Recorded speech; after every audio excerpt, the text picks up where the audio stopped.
അല്ല ഗൈസേ, വെള്ളാട്ട് പോക്കർ നിങ്ങൾ കേട്ടിട്ടുണ്ടായിരിക്കും അല്ലേ? നമ്മുടെ നാട്ടിലൊക്കെ വെള്ളാട്ട് പോക്കർ എന്നുള്ള രീതിയില്ല, അതുപോലുള്ള വേറൊരു സംഭവമുണ്ട് ഗൈസ്. ഒടിയൻ, പൊട്രായി, മറുത. ഇവിടെ നിന്ന് അരച്ചറിഞ്ഞല്ലോ. ഒടിയൻ, പൊട്രായി, മറുത, അതേപോലെ കരിങ്കുട്ടി എന്നൊക്കെയാണ് പറയുന്നത് ഗൈസ്. കരിങ്കുട്ടി എന്ന് പറഞ്ഞിട്ടുണ്ടെങ്കിൽ ഇപ്പോൾ നമ്മൾ ബ്രഹ്മരക്ഷസ് എന്നൊക്കെ കേട്ടിട്ടുണ്ടായിരിക്കും അല്ലേ? ഇപ്പോൾ കരിങ്കുട്ടി എന്ന് പറഞ്ഞിട്ടുണ്ടെങ്കിൽ ഇപ്പോൾ നമ്മൾ എന്താ ഇപ്പോൾ പറയുക, ഒരു ഇപ്പോൾ പ്ലാവിൻ്റെ താഴെ അങ്ങനെ ഏതെങ്കിലും ഒങ്ങോ, അങ്ങനെ ഏതാ മരത്തിൻ്റെ പേര്, ഒങ്ങല്ല പൊട്ടാലോ, അങ്ങനെ ആ മരത്തിൻ്റെയൊക്കെ താഴെയാണ് പൊതുവേ ഈ കല്ലിൻ്റെയൊക്കെ ഒരു കല്ലുകൊണ്ട് ഒരു കല്ലിങ്ങനെ വെച്ചിട്ടുണ്ടാവും. ആ കല്ല് കരിങ്കുട്ടിയാണ് എന്നുള്ളൊരു വിശ്വാസമാണ്. അപ്പോൾ പൊതുവേ ഇത് എന്താ കാര്യം എന്ന് വെച്ചിട്ടുണ്ടെങ്കിൽ ഒരു അവർണ്ണ ദൈവമായിട്ടാണ് കരിങ്കുട്ടീനെ കാണുന്നത് ആളുകൾ. കരിങ്കുട്ടി ഇവിടെ ഒടിയൻ എന്ന് പറയുന്നത് ഒരു പ്രേതമായിട്ടല്ല, ഒടിയൻ എന്ന് പറയുന്നത് ഒരു മജീഷ്യൻ എന്നുള്ള ലെവലിലാണ് പലരും കരുതുന്നത്. അതായത് പണ്ട് ഈ ജന്മിമാരുടെ അല്ലെങ്കിൽ ബ്രാഹ്മിൺസിൻ്റെ ഒക്കെ ഏക്കർ കണക്കിന് വരുന്ന തോട്ടങ്ങളുണ്ടാവില്ല, തൊടികൾ, മനകൾ, തൊടികൾ, അവിടെ തെങ്ങിൻ തോപ്പുകളൊക്കെ. അപ്പോൾ ഇതൊക്കെ സംരക്ഷിക്കാൻ വേണ്ടിയിട്ട് ഒടിയനെ എന്ത് ചെയ്യുന്നു, ഒരു പ്രത്യേക കാസ്റ്റിലൊക്കെ വിട്ടുള്ള ആളുകളെ ഒടിവിദ്യ അവരിങ്ങനെ പഠിച്ച് റെഡിയായിട്ട് വരിക ഉത്തരേ. അതായത് അപ്പോൾ അവരെ നിയമിക്കും ഗാർഡിയൻസ് ആയിട്ട്. നമ്മൾ പോലീസുകാർ എന്നൊക്കെ പറയുന്ന മാതിരി അവർ അങ്ങനെ എന്നാണ് കേട്ടിട്ടുള്ളത് അല്ലേ? നിങ്ങളുടെ പാലക്കാട് ജില്ലയിൽ ഇങ്ങനെ ഒരു സംഭവമാണ്. നിങ്ങൾ ഏത് വേർഷനെ കേട്ടിട്ടുണ്ടെന്ന് അറിയില്ല. നിങ്ങൾ മറ്റേ ഒടിയൻ സിനിമ കണ്ടിട്ട് അതുപോലെയാണെന്നൊന്നും വിചാരിക്കരുത് കേട്ടോ. അതൊന്നും കുറച്ച് ഡിഫറൻ്റ് ആണ് ശരിക്കുള്ളൊരു സംഭവം. നമ്മുടെ ഉള്ളേരിയകളിൽ പോയിട്ടുണ്ടെങ്കിൽ ശരിക്കും അതിൻ്റെ ഒരു വേറൊരു വേഷം മനസ്സിലാവും. അപ്പോൾ അവിടെ പറഞ്ഞു വരുന്ന ഒരു സംഗതി എന്താണെന്ന് വെച്ചിട്ടുണ്ടെങ്കിൽ, ഈ ഒടിയൻ കരിങ്കുട്ടി, ഇതാണ് നമ്മുടെ ഇതിലെ കൂടുതലും നമ്മൾ ഫോക്കസ് ചെയ്യാൻ ഉദ്ദേശിക്കുന്ന ഒരു സംഗതി. ഇപ്പോൾ കരിങ്കുട്ടി എന്ന് പറയുന്നത് എന്താണെന്ന് വെച്ചാൽ നമ്മുടെ ഒരു ചാത്തൻ എന്നൊക്കെ പറയുന്ന പോലെയുള്ള ഒരു കൺസെപ്റ്റാണ് കേസ്. ചാത്തൻ എന്നൊക്കെ പറയില്ല, അതുപോലെ. അപ്പോൾ കരിങ്കുട്ടി എന്ന് പറയുന്നത് ഇപ്പോൾ കറുത്ത നിറമുള്ള ഒരു കുട്ടി, ആ ലെവലിലായിരിക്കും പലപ്പോഴും നിങ്ങൾക്ക് തോന്നുന്നുണ്ടായിരിക്കില്ല. ഇതിൽ പൊളിറ്റിക്സും ഇതൊന്നും കരുതേണ്ട കേട്ടോ. ഇത് അങ്ങനെയൊന്നും ഉദ്ദേശിച്ചിട്ട് ഞാൻ പറയണതല്ല. കരിങ്കുട്ടി എന്നുള്ള ഒരു വണ്ടി പോയി. കരിങ്കുട്ടി എന്നുള്ളതിന് ആളുകൾ എങ്ങനെയാണ് എടുക്കുന്നതെന്നാണ് പറയുന്നത്. അപ്പം പല വീടുകളിലും പ്രത്യേകിച്ച് ഞാൻ സവർണ എന്ന് പറയുന്നതല്ല കേട്ടോ. ഇതിനെക്കുറിച്ച് റെഫറൻസുകളിലൊക്കെ പറയുന്ന ഒരു ഇത് ഞാനിവിടെ എടുത്ത് പറയുന്നു മാത്രം. അതായത് അവർണരുടെ വീടുകളിൽ, അതായത് സോക്കോൾഡ് ഉയർന്ന ജാതിക്കാരല്ലാത്ത ആളുകളുടെ വീടുകളിൽ ഇങ്ങനെ ഒരു പ്രതിഷ്ഠ ഉണ്ടായിരിക്കും കരിങ്കുട്ടിയുടെയൊക്കെ പല വീടുകളിലും. അപ്പോൾ അവരെന്താ വെച്ചാൽ ആ കരിങ്കുട്ടി എന്ന് പറഞ്ഞാൽ കുട്ടിച്ചാത്തൻ, അങ്ങനെ ഒരു സംഭവമാണ്. അപ്പോൾ കരിങ്കുട്ടീനെ ആൾക്കാർക്ക് അങ്ങനെ പേടി പോലെയില്ല. അപ്പോൾ ലുട്ടാപ്പിയുടെയൊക്കെ എന്താ തോന്നുന്നത്, എനിക്ക് പെട്ടെന്ന് കരിങ്കുട്ടി എന്നൊക്കെ കേട്ടിട്ടുണ്ടെങ്കിൽ പെട്ടെന്ന് ഓർമ്മ വരും ലുട്ടാപ്പിയാണ് കേസ്. ലുട്ടാപ്പി അത് മറ്റേ ലോക സിനിമയിലൊക്കെ മറ്റേ ഇപ്പം വരുന്നില്ലേ ചാത്തനായിട്ട്, ടോവിനോ, അതുപോലുള്ളൊരു കൺസെപ്റ്റാണ് കരിക്കുട്ടി. അപ്പോൾ കരിങ്കുട്ടി നിങ്ങൾ കാര്യം വെച്ചേക്ക് രാത്രി പറഞ്ഞിട്ട് കരിക്കുട്ടിക്ക് വരുന്ന അവസ്ഥ ആലോചിച്ചേക്ക്. പക്ഷേ ഈ പൊട്രായി എന്ന് പറയുന്നത് ഓരോ രീതിയിലാണ് കേസ്. പൊട്രായി എന്നൊക്കെ പറയുന്നത് ഇങ്ങനെ ചീറി വിളിച്ചിട്ട് നടക്കണ ഒരു പ്രേതമാണ് പൊട്രായി എന്നാണ് പറയുന്നത്. ചീറി വിളിച്ചിട്ട് ഇങ്ങനെ പായുത്തറയും. അതുപോലെ ബ്രഹ്മരക്ഷസ് എന്നൊക്കെ പറഞ്ഞിട്ടുണ്ടെങ്കിൽ അതെന്താ വെച്ചാൽ അതൊരു പെണ്ണ് എന്നുള്ള രീതിയിലാണ്. വെളുത്ത് വസ്ത്രം കഴിച്ചിട്ട് ദംഷ്ടകളൊക്കെ നീട്ടിയിട്ട് ബ്രഹ്മരക്ഷസ്. അപ്പോൾ പലപ്പോഴും ഉച്ച സമയത്തിറക്കം ഈ പൊട്ടാലിൻ്റെ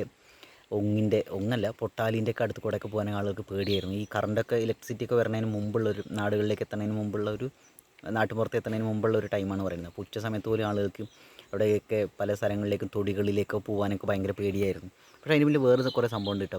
കുറേ കുൽസിത പരിപാടികൾ പല തൊടികളിലും വെച്ച് നടക്കുന്നുണ്ടായിരുന്നു. അപ്പോൾ ഇതിനൊക്കെ ഹൈഡ് ചെയ്യാൻ വേണ്ടിയിട്ടാണ് ഈ ബ്രഹ്മരക്ഷസ് ഇങ്ങനെയുള്ള കുറേ സംഗതികൾ ഉണ്ട് എന്നൊക്കെ പറഞ്ഞിട്ട് പല തൊടികളുമായി കേന്ദ്രീകരിച്ചിട്ട് ഇവരിങ്ങനെ കുറേ കഥകൾ വ്യാപിപ്പിച്ചിരുന്നത്, സർക്കുലേറ്റ് ചെയ്തിരുന്നത് എന്നൊരു ഇതും കൂടിയുണ്ട്. എനിക്ക് ഒന്ന് റാഷണലായി ചിന്തിച്ചപ്പോൾ എനിക്ക് തോന്നി അങ്ങനെ സാധ്യത ഉണ്ട്.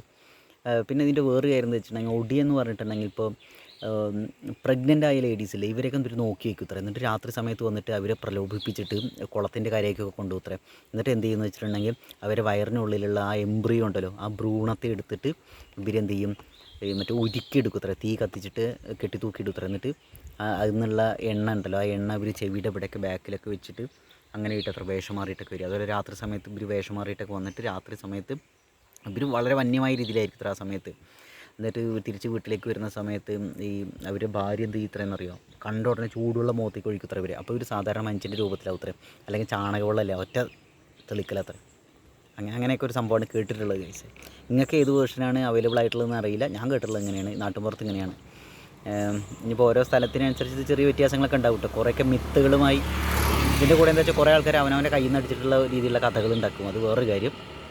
അപ്പോൾ ഇവിടെ പറഞ്ഞു വരുന്നൊരു സംഭവം എന്താണെന്ന് വെച്ചാൽ, ഇവിടെ തേങ്കുറിശ്ശി ഭാഗങ്ങളിലൊക്കെ, അതേപോലെ ഒറ്റപ്പാലം, വള്ളൂനാട് പരിസരങ്ങളിലൊക്കെ, ഞാനുള്ള ആ ഏരിയയാണ്, അവിടെയൊക്കെ ഈ ഒടിയൻ്റെ, പൊട്രായി, കുട്ടിച്ചാത്തൻ ഇതൊക്കെ നിങ്ങൾക്ക് കാര്യമായിട്ട് ഇതിൻ്റെ കഥകൾ കേൾക്കാൻ സാധിക്കും. ഒടിയനൊക്കെ ആയിട്ട് മുമ്പേ അങ്ങനെ ചെയ്തിട്ടുള്ള ആളുകളെ അവർ സ്വയം മുന്നോട്ട് വന്നിട്ട് ഞങ്ങൾ ചെയ്തിരുന്നു എന്നൊക്കെ പറയുന്ന ആളുകളുണ്ട്. ഇപ്പോഴൊക്കെ ഞാൻ ചെയ്ത് നല്ല പെട്ട കിട്ടുക വേറെ കാര്യം. പക്ഷേ ഇപ്പോൾ ഞാൻ കേട്ടിട്ടുണ്ട് കേസ്, ഇപ്പോൾ ഒരു 2 വർഷം മുമ്പേ ഒരു കള്ള് ഷാപ്പിൽ വന്നിട്ട് ഒരു ചെങ്ങായിയായിട്ട് വേറെ ചെങ്ങായി അത്രയപ്പോൾ അന്നെ ഞാൻ എടുത്തോളാം എന്ന് പറഞ്ഞു.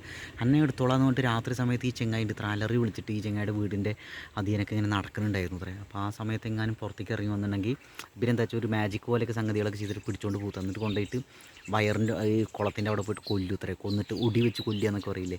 എന്നിട്ട് എന്ത് ചെയ്യുന്നു, വേഷം പറഞ്ഞ നായയുടെ രൂപത്തിൽ പോത്തിൻ്റെ രൂപത്തിലൊക്കെ വീഴ്ത്തറേ. അപ്പോൾ എന്താ വെച്ചാൽ വാലോ കാലോ എന്തെങ്കിലും ഒന്ന് കുറവുണ്ടായിരിക്കും ഇത്ര മൃഗത്തിന്. എന്നിട്ട് ഇവരെന്ത് വെച്ചാൽ അതിൻ്റെ വയറിൽ പ്രത്യേകിച്ച് ഗർഭിണിയായ ആളുകളൊക്കെ പുറത്തേക്ക് കൊണ്ടുവന്നിട്ട് ഇവരെന്ത് ചെയ്തറെന്നറിയോ, എന്നിട്ട് ആ വയറിൽ ഇവർ ഈ ചുള്ളിക്കമ്പ് ഇതൊക്കെ വെച്ചിട്ട് അങ്ങനെ ഏക്കുത്തറേ. അപ്പോൾ ഇതാണ് ഇത്ര അവസ്ഥ. അപ്പോൾ ആ സ്ത്രീ എന്നിട്ട് അറിയും കൂടി ഇല്ലാത്തത് അവസ്ഥ ഇതെന്താണ് സംഭവം എന്നൊക്കെ. അപ്പോൾ ഇവിടെ പറഞ്ഞു വരുന്ന സംഭവം, എന്നിട്ട് ആ സ്ത്രീ മരിക്കും, ഇങ്ങനെയാണ് സംഭവം. അപ്പോൾ ഇവിടെ പറഞ്ഞു വരുന്നൊരു സംഗതി എന്താ വെച്ചാൽ ഗൈസ്, ഇങ്ങനെയുള്ള കുറേ കഥകളുണ്ട്. ചെറുപ്പത്തിൽ നമ്മൾ ഇതൊക്കെ കേട്ടിട്ടാണ് വളർന്നത്. ഭയങ്കര വിഷയമായിരുന്നു ഗൈസ്. അപ്പോൾ ഈ വെള്ളാട്ടുപോക്കറിൻ്റെ ഒരു ഇത് മറ്റേ കിളിച്ചുണ്ട മാമ്പഴ മൂവിയിൽ കണ്ടപ്പോൾ എനിക്ക് പെട്ടെന്ന് ഓർമ്മ നിങ്ങളെ കുറേ കഥകളായിരുന്നു. അപ്പോൾ ഞാനൊരു വീഡിയോ കണ്ടു വെള്ളാട്ടുപോക്കറിൻ്റെ മറ്റേ കിളിച്ചുണ്ട മാമ്പഴത്തുള്ള ആ ഒരു സീനില്ലേ, ഫണ്ണി ആയിട്ടുള്ളൊരു സീൻ കണ്ടപ്പോൾ എനിക്കത് ഓർമ്മ വന്നു മാത്രം. ഇപ്പോൾ സ്ട്രീറ്റ് ലൈറ്റൊക്കെ വന്നപ്പോൾ എന്താ വെച്ചാൽ ഇങ്ങനെയുള്ള കുറേ കാര്യങ്ങളൊന്നും ഇല്ല കേസ്. പക്ഷെ എന്നാലും പല നാടുകളിൽ ഇപ്പോഴും ഇങ്ങനെയുള്ള ആളുകളൊക്കെ കാണലുണ്ട് എന്നൊക്കെ പറഞ്ഞിട്ട് കഥകളൊക്കെ കേൾക്കലുണ്ട്.